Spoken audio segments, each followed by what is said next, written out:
Hi, this is Rich Zeitz with Bravias Financial, and today I'm going to cover your TSP funds.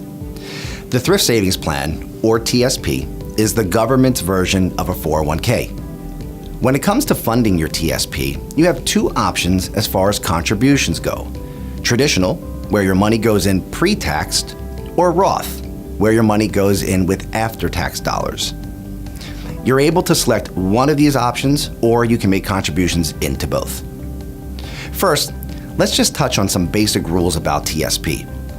For 2018, the max contribution you're allowed to make into your TSP is $18,000. And if you're over 50, the IRS allows you to make an additional catch-up contribution of $6,000 on top of the $18,000. Now, these limits have gone up over time, but not every year, so you need to stay informed each year to see if they've increased or remained the same. Now, let's discuss how contributions into the plan can be allocated. There are currently 6 different fund options available to employees working for the federal government. Let's do a very brief overview of these funds and what they mean. The TSP has a selection of individual and life cycle funds that offer broad market diversification. You can put all of your TSP money into one particular fund or spread it out amongst all the available funds. The choice is yours. Here are the funds. The G Fund, or Government Securities Fund. The G Fund invests in short-term U.S. Treasuries and has no market risk because it's guaranteed by the U.S. government. The F Fund, or Fixed Income Fund.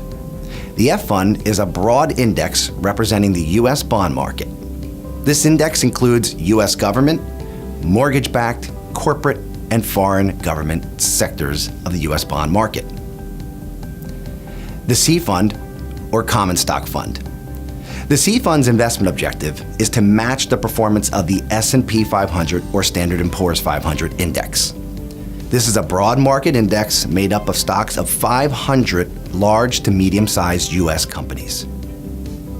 The S Fund, or Small Cap Fund. The S Fund tracks small U.S. companies. It's comprised of small to medium-sized U.S. companies not included in the S&P 500. The I Fund, or International Stock Fund.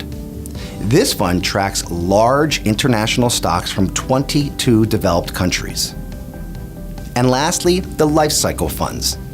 Now, its strategy is to invest in a mix of the G, F, C, S, and I funds for a particular time horizon or target retirement date.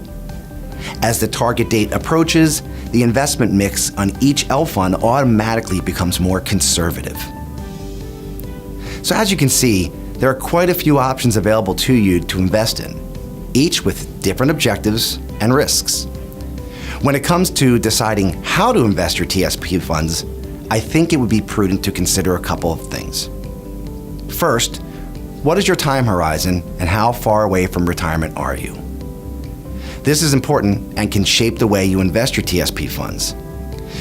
If you're younger, you may want to choose a TSP allocation that's more geared toward long-term growth with the goal of accumulating money over time. But if you're older and nearing retirement, your strategy may change to protection and preservation of what you've already built up. Either way, you need to understand where you are and where you're going, and everyone's situation is different. Next, you should consider the risk and reward of each fund, so you properly allocate your TSP funds to meet your goals. Sure, the G Fund is the safest, but it may not give you the potential returns or growth you need to fund your retirement. A benefit of the G Fund is that it doesn't carry the risk of potential losses associated with investing in the markets. Finding the right mix of how to invest and diversify your money across the various TSP funds takes time and should be handled with care. After all, this is likely going to be one of your largest assets in retirement.